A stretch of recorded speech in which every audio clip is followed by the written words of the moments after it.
Hi, sixth graders. So we're talking about a new topic today since we took our test last week on equations. And our new topic, which we'll spend about the week on, is inequalities.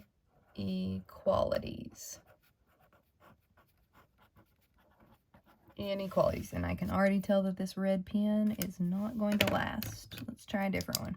All right. Inequalities. So when we're talking about an inequality, we're really talking about one of four things. And so I'm going to split my page into 4 equal sections. So just draw you a line down the middle and then draw a line basically across the middle of the page this way. All right, and so we're talking about an inequality. Notice in an equation, we had an equal side. Well, this is something that's unequal, so something that is not equal. And we usually use one of 4 symbols to represent that. So the first one, I'm just going to draw pretty big here, is the less than symbol. So we would read this as less than. I always tend to think about this symbol as kind of looking like an L. Like if you make an L with your hand, not this is not an L, right? That's backwards. But if you make an L with your left hand and turn it sideways, that's what that symbol looks like. So less than is the L turned sideways. This symbol also not only can mean less than, but could be is fewer than. Or also the word maximum. If you say that something has a maximum of something, that means whatever number you're talking about is the max and everything else has to be less than that. So even though maximum seems like a word that means something big, it actually is a word that is similar to less than. All right, and so opposed to less than, we also have the greater than symbol, which is just exactly the opposite of that. So this is greater than. And you can also think of is more than. If you say something is more than something, then we use the symbol. And also minimum. The word minimum can be used for the symbol, because if you say something is a minimum, if 5 is the minimum, then it could be 5 or anything bigger than that. And so those are the words that could mean that. Now we're going to come back and we're going to do some examples about how we use these, but we're going to go on to the other two, which are related. It's the less than or equal to. So it's a less than symbol. It's the L turned sideways, but it's got half of an equal to sign underneath it, which we read as less than or equal to. Less than or equal to. You could also say the words is no more than, or the words is at most. Is something is at most something. So those are the words that would indicate this symbol. Most of the time you're going to read it as less than or equal to. And opposed to that would be the greater than or equal to. So this would be greater than.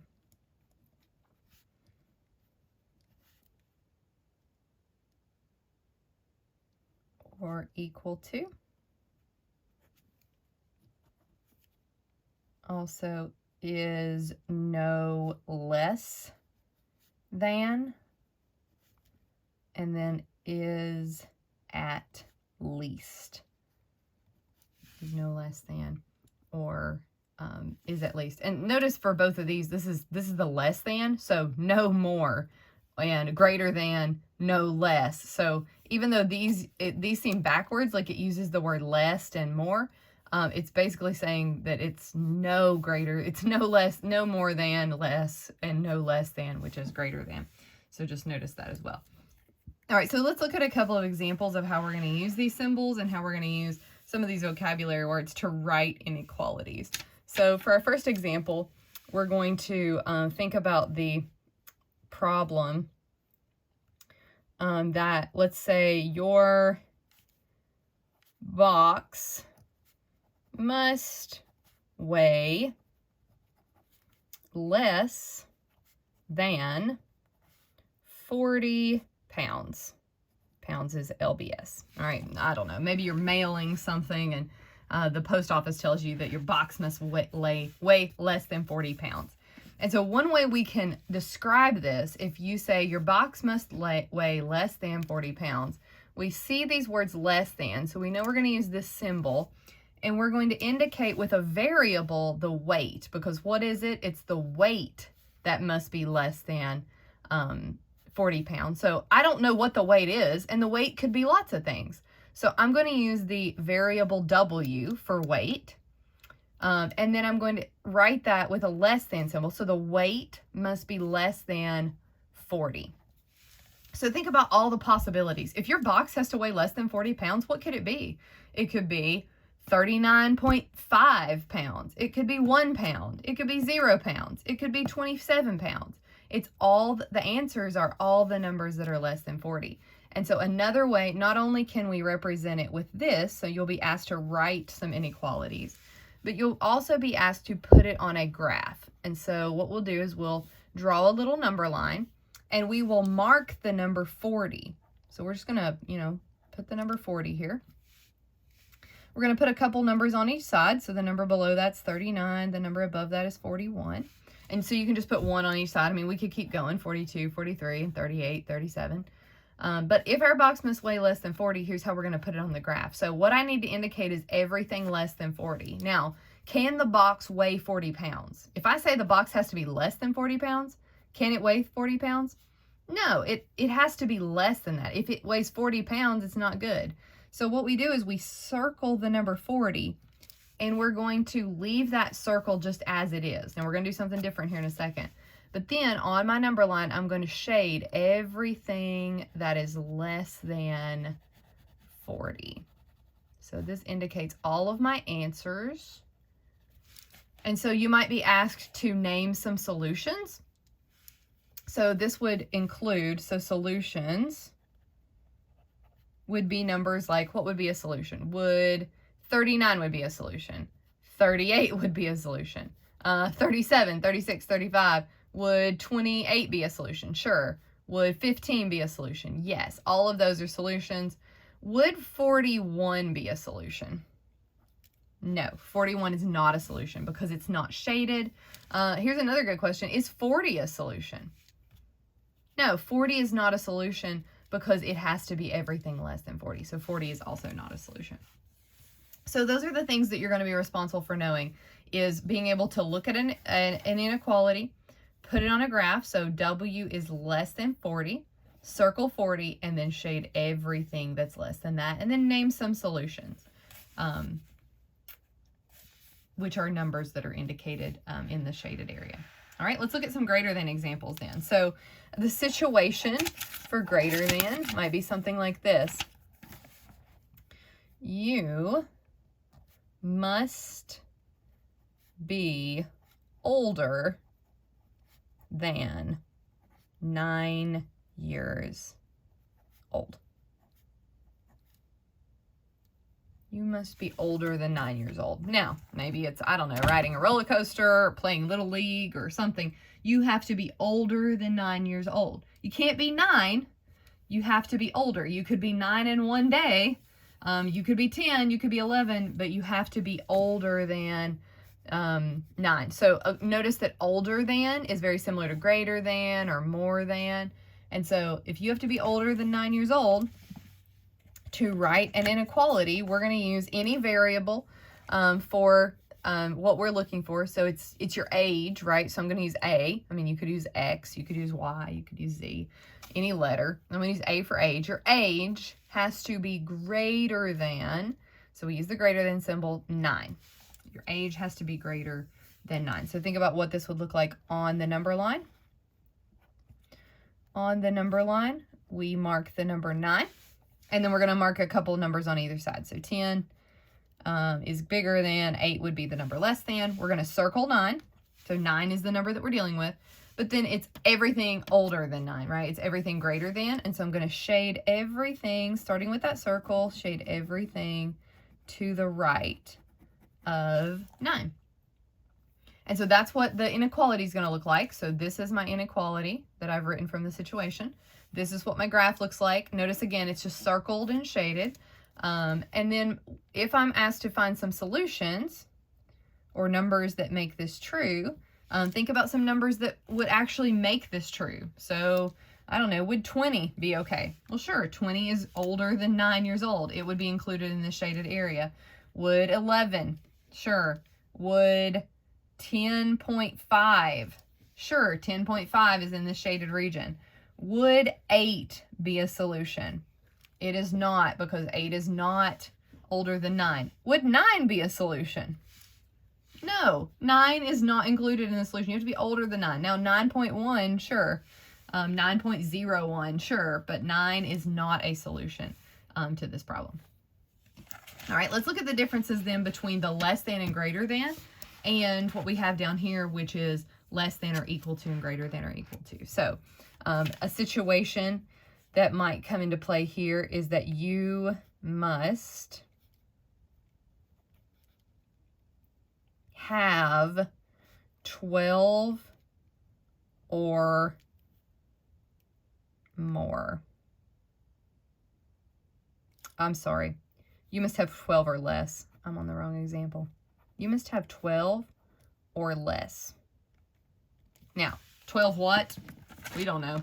You must have $12 or less. You must have 12 points or less. I don't know. You must have 12 or less of something, okay? And so when we think about what this is going to look like as an inequality, it is less, but you can also have 12, right? Something is at most 12, or something is 12 or less. And so this is going to be, let's say what we have. So let's just use H. And we're going to do this as less than or equal to 12. Less than or equal to 12. Because it can be 12. You can have 12 or less. And so we're going to have to include this equal to sign because 12 is included in this example. So how are we going to do this on a number line? We're going to draw our number line. We're going to again mark 12. We're going to put a number on either side just to sort of indicate where it's at on the number line. The only difference here is that because you can include 12, because it's equal, it's less than or equal to, we are still going to circle 12, but because we've got this equal to, all I'm going to do is I'm going to color in that circle.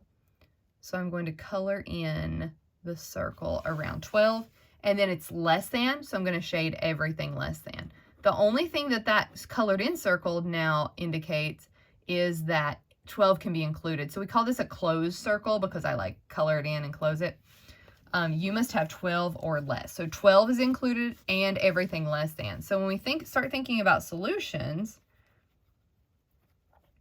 we can think of solutions like, okay, 3. Is 3 a solution? Sure. 3 is less than 12. Is 10 a solution? Sure. Is 12 a solution? Yes, 12 can be included. You must have 12 or less. So it's anything less than 12, including 12. So in this case, when the circle is shaded in, it is included in the answer. Now, would 12.5 be a solution? No. Would 13 be a solution? No. Would 27 be a solution? No. That's everything that's above here. So those are not solutions, but 12 is included in this and everything less than it. So then for our last example, it's just going the other direction. So let's say maybe you've been to an amusement park before. So let's say you must be at least 48 inches tall to ride. So those roller coasters, they always make you be at least a certain height. And so you must be at least. So if these keywords at least, that means you have to be more than or greater than 48. Can you be 48? Well, sure. At least you can be 48. And so I'm going to use H again for height in this case. And my height must be at least 48. For at least, we're going to use, well, that includes everything greater than or equal to 48 because 48 is a solution. I'm going to draw my number line and I'm going to mark 48. I'm going to put a number on either side of it, 49, 47. I'm going to circle 48. Am I going to color it in? Yes. When I see that equal to sign, I include 48 in my solution. You can be 48 inches and still ride, but then it's also everything greater than that. So everything greater than. if I think about my solutions, we think about 49 being a solution, 55 being a solution, 100 is even a solution, right? Everything this way, but and 48 is a solution in this case. 48 is included, but numbers like 47, 46, those are not solutions in this case. That's everything less than. All right, so just as in summary, you are going to be responsible for knowing what an inequality looks like. So it's nothing with an equal sign anymore. It's got either less than, greater than, less than or equal to, or greater than or equal to as the signs. So you need to know what those look like. You need to know what a graph looks like. We circle the number in our inequality, and then we shade. You might also notice that if you think about these inequality symbols as arrows, notice if this were an arrow, it's pointing to the left. Notice how the graph gets shaded to the left. This is shaded to the right, and it's shaded to the right. The only difference, when you see the equal to sign below it, you need to color in your circle. And then one last thing I'm going to write up here at the top just as a reminder and as an important note. So this is very important. I'm going to put a star next to it. Sometimes you will see inequalities written backwards, where the number is written before the letter. So notice here I have W and then the number, and A and then the number, and then H and then the number, H and then the number. The variable always needs to go first. So if you see something that looks turned around where the variable is last and the number is first, you need to flip this. You need to turn it around so we're able to read it. Because right now it says 15 is greater than G, but I want my G to come first. So what I'm going to do is I'm going to switch the number and the variable, but that also means I'm going to switch the symbol. So notice how when you were in elementary school, they taught you about the alligator, and I don't necessarily like calling it an alligator because y'all are in middle school now, but if the alligator is eating the 15 here, the alligator also needs to be eating the 15 here. And so notice how the symbol just gets turned around, and then I can read this as G is less than 15. Which would circle 15 without being colored in, open circle, and it would shade to the left. Note if you try to shade it here, it looks like you need to be shading it to the right, which is greater than, and it's not. It only makes sense when the variable comes first. So again, if you see the variable second and the number, then you need to flip them around, and you need to make sure that your inequality is written with the variable first and the number second. If there's an equal to sign, of course, you would include that here as well. All right, so that is your notes on inequalities, and you're going to practice this stuff, and make sure you email me if you have questions.